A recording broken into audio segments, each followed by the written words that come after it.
샬롬 샬롬 샬롬 샬롬 샬롬. 하나님 사랑합니다. 여러분 주 안에서 사랑합니다. 에스더 4장이죠. 1절에서 16절까지 말씀입니다. 모르드게가 이 모든 일을 알고 자기 옷을 찢고 굵은 베옷을 입고 죄를 뒤집어 쓰고 성중에 나가서 대성 통곡함에 대궐문 앞까지 이르렀으니 굵은 베옷을 입은 자는 대궐문에 들어가지 못합니다. 이제 유대민족을 하만이 다 죽이겠다라는 것을 조서를 선포하다 보니까 이제 통곡을 하죠. 그리고 마지막 절 16절이죠. 16, 17절까지는 16절에 보면 이제 에스더가 결심을 합니다. 내가 사울 밤낮으로 금식하고 왕에게 나아가리니 죽으면 죽으리이다. 그 뜻이라는 왕이 나와라 하지 않으면 나갈 수가 없었어요. 그랬다가는 죽음을 각오해야 합니다. 그런데도 우리 민족을 구해야 하니 내가 나가야 되겠다라는 결심을 하는 그런 부분입니다. 죽으면 죽으리라 하리라. 신앙으로 산다는 것, 믿음으로 산다는 것은 죽으면 죽으리라 하는 그런 마음 자세, 그런 결단이 있어야 되겠다. 거기에는 뭐가 있어야 될까요? 믿음이 있어야 되겠죠. 하나님이 나와 함께 하신다. 그리고 영원한 세계가 있다는 믿음. 죽어도 살아도 상관이 없는 그런 믿음이 있어야 됩니다. 자, 무대 뽀로 사는 것이 믿음은 아니죠. 믿고 밀어붙이는 것만이 믿음은 또 아닙니다. 그래서 어느 목사님이 젊은 시절에 능력을 받았는데 기도하면 환상이 보였다고 그래요. 한 번은 기도하고 있는데 어느 교회 장로님이 보였습니다. 그런데 그 장로님이 술집에 가서 담배도 피고 술도 마시고 하는 모습이 보였다고 그래요. 그래서 그 장로님을 찾아가서 얘기했다고 그래요. 제가 기도하는데 장모님이 어느 술집에서 술 마시고 담배를 피는데 장모님께서 그러시면 되겠습니까? 회개하십시오. 그 말을 듣고 그만 장모님 얼굴이 시뻘개졌다고 그러죠. 환상으로 본 것이 맞았던 거예요. 사실이었던 겁니다.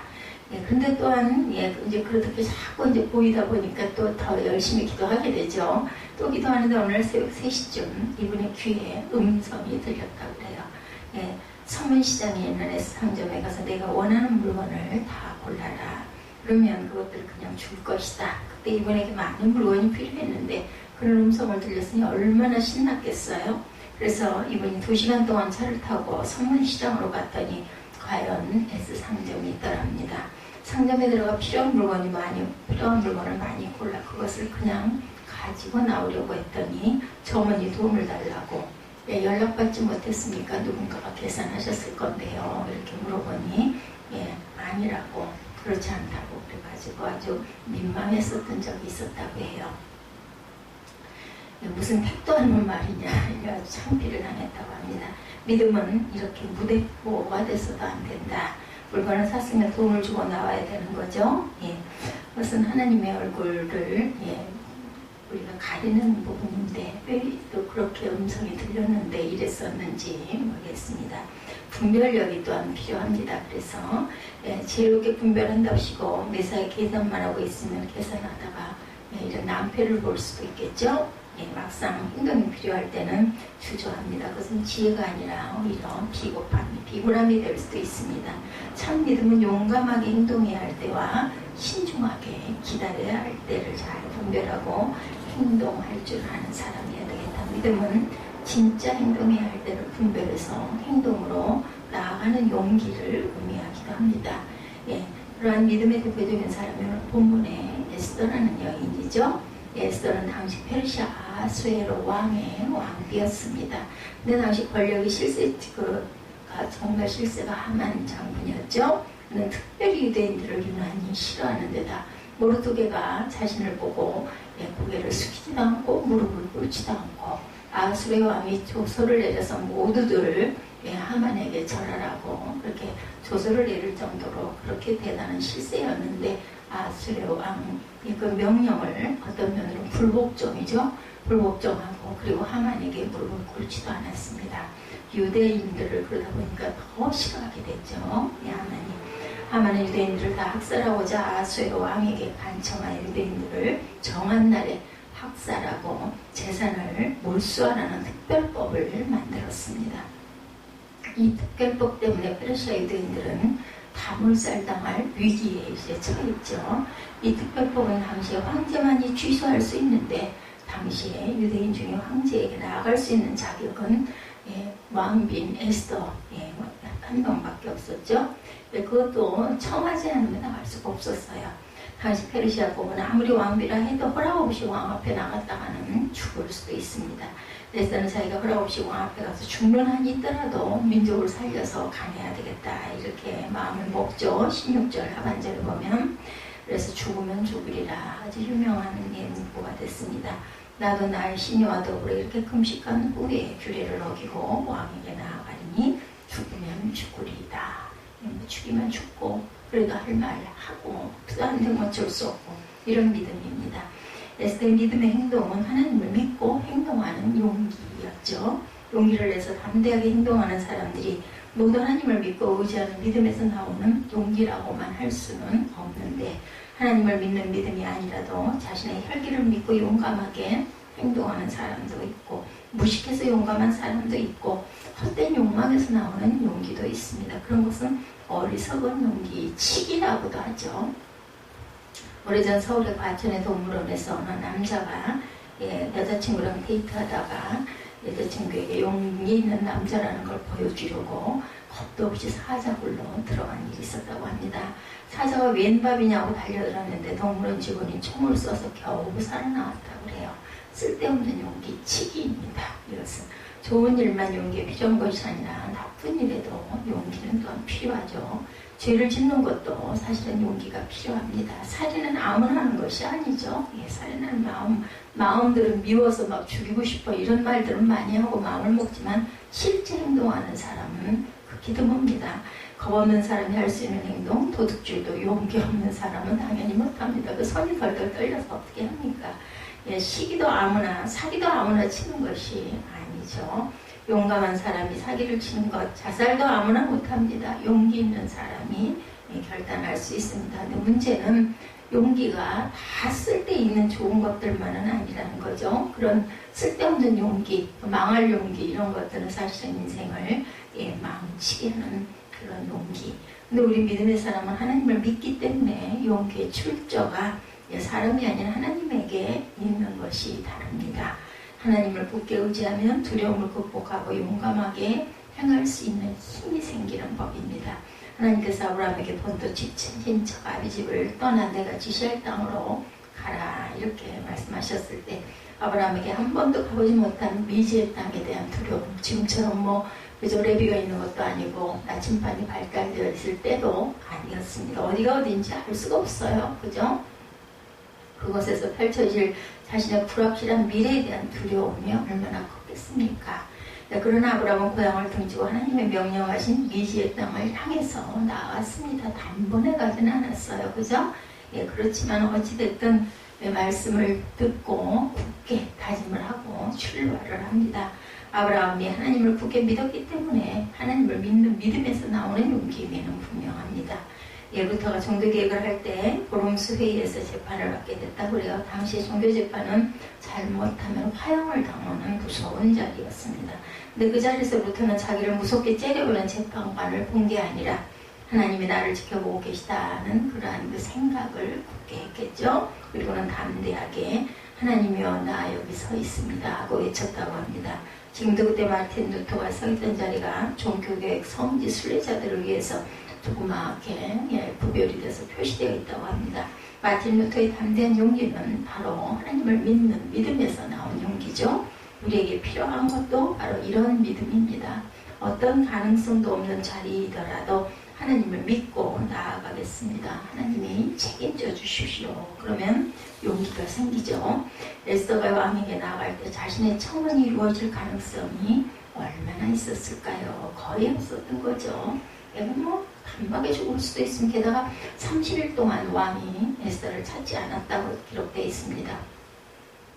인간적으로 계산해보면 에스더의 성공 가능성은 1%도 되지 않습니다. 근데 왜 왕 앞에 나아갔을까? 금식하며 기도하고 믿음으로 나아간 거죠. 에스더는 하나님을 믿고 담대히 나가는 것이지 그 왕이 나를 불러줄 것이다 하는 이런 믿음은 거의 없었다. 왜 에스더의 성공 가능성이 거의 없었을까?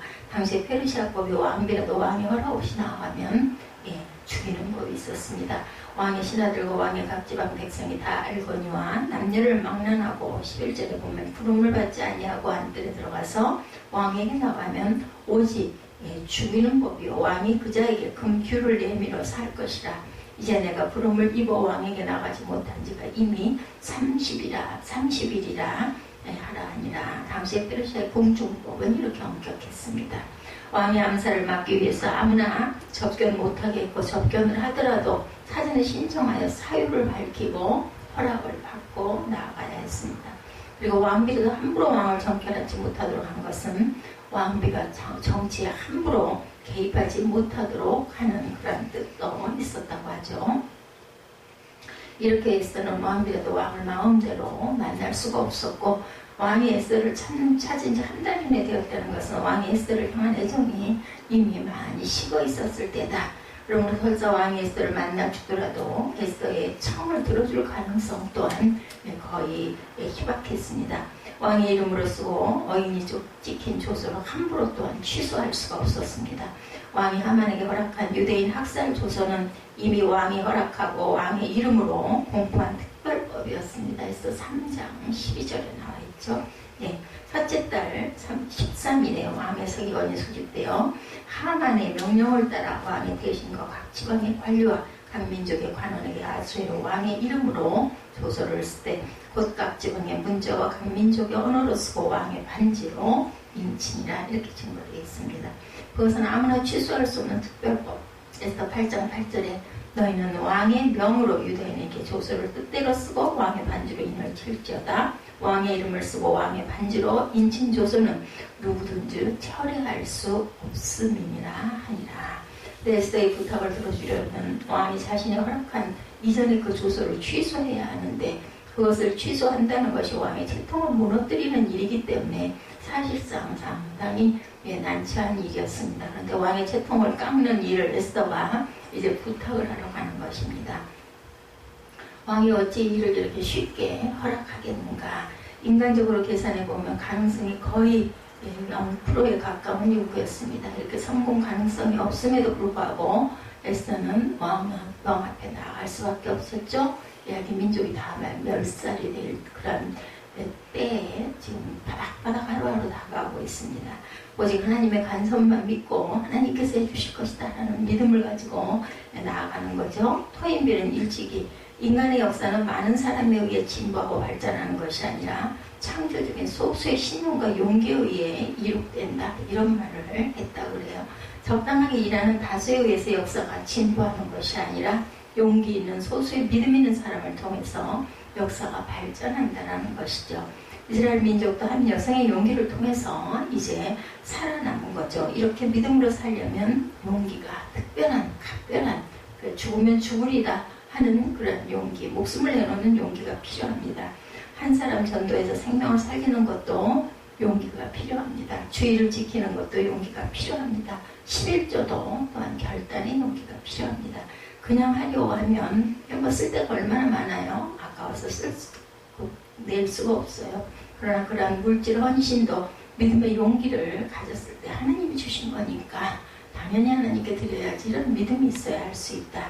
헌신하는 것도 용기고 하나님 뜻대로 사는 것도 용기고 죄를 물리치는 것도, 유혹을 물리치는 것도 또한 용기입니다.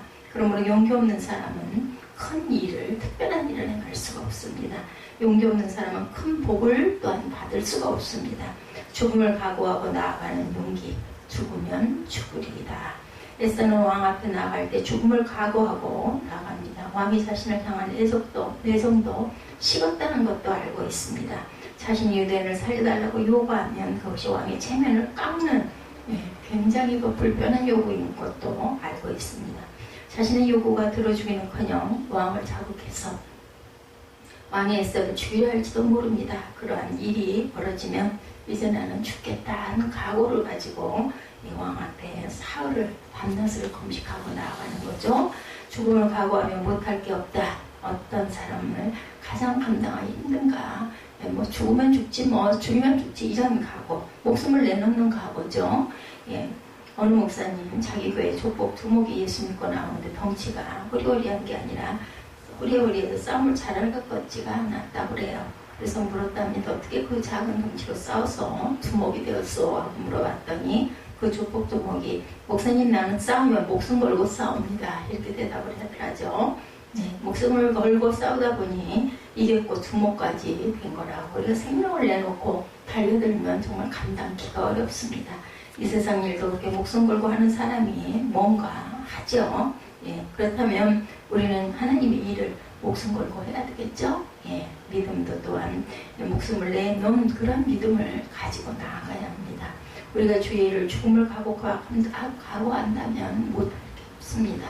근데 우리의 목숨까지 안 걸고 용감하게 안 하고 기도하다가 포기하고 전도하다가 포기하고 예배 생활도 작정했다가 흐지부지하고 그러면 뭐 이룰 게 아무것도 없겠죠.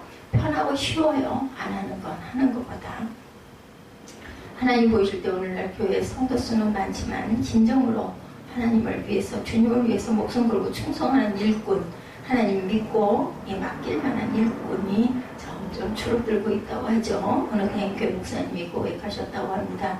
예, 성도는 수천 명이 되지만 실제로 교회를 위해서 일하는 그런 사람은 몇 안 됩니다. 이렇게 대답을 하시더라고요. 그렇죠? 하나님은 적당하게 일하는 사람을 통해서 역사를 이루는 그런 분이 아니십니다.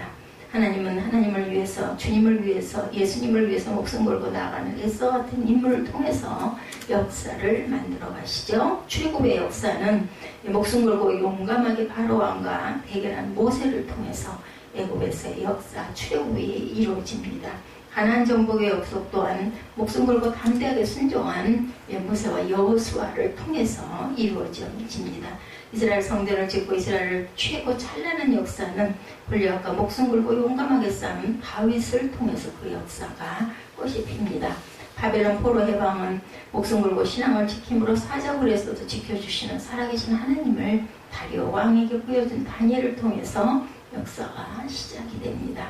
바벨론 포로 생활 후 이스라엘 민족의 정체성을 어떻게 지키도록 하셨어요? 그 민족이 몰살당한 위기를 목숨 걸고 왕에게 나아가 구원한 한 여인 에스더를 통해서 이렇게 살아남게 되죠. 오늘날도 하나님은 어떤 사람을 사용하고 어떤 사람에게 복을 주실까요? 목숨 걸고 신앙을 지키고 목숨 걸고 민족을 지키겠다는 사람을 찾는 것이죠. 예, 저와 여러분이 하나님이 쓰실 만한 주님을 위해서 목숨 거는 신앙의 사람이 되시기를 주님의 이름으로 축복합니다. 세 번째, 많은 사람들을 구원하기 위한 용기였습니다.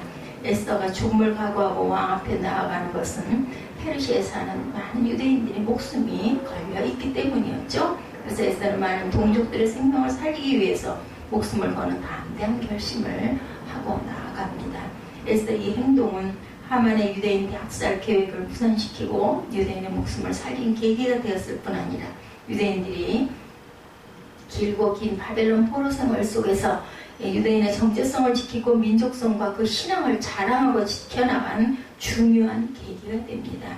세계 역사를 살펴보면 역대 고대 강한 나라들은 다른 나라를 정복하면 그 나라 사람을 다른 곳으로 강제로 이주시켜버립니다. 그러면 강제 이주된 민족은 300년이 지나면 피가 섞이고 민족성이 희미해서 없어져 버리죠. 대표적인 것이 바로 우리나라 고구려의 멸망을 볼 수가 있는데, 당나라가 고구려를 멸망시킨 후 고구려가 다시 재기하지 못하도록 고구려 사람들 모두 이주시켜버립니다. 그래서 고구려 사람들이 강제로 이주해 간 곳이 중국 땅 북쪽, 지금 월남 북쪽의 산악지방이었다고 합니다.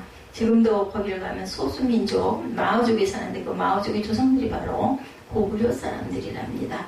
근데 마오족은 지금 고구려는 한국어를 잃어버리고 문화도 다 잃어버렸습니다. 그래서 고구려는 역사에서 사라지고 맙니다. 세계 역사에서 그렇게 강제 이주당하여 역사에 살은 민족들이 많습니다. 그런데 그 예외로 있는 민족이 바로 유대인들이다.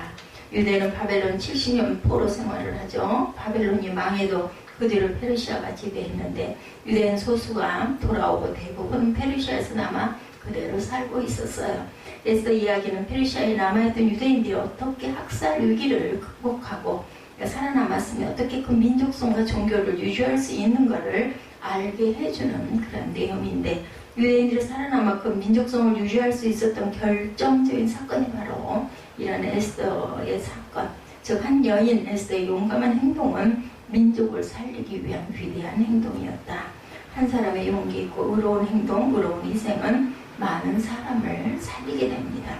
그리고 그렇게 한 사람이 희생으로 인하여 용기를 내서 그런 큰 대의가 약한 여성도 강하게 만들었죠.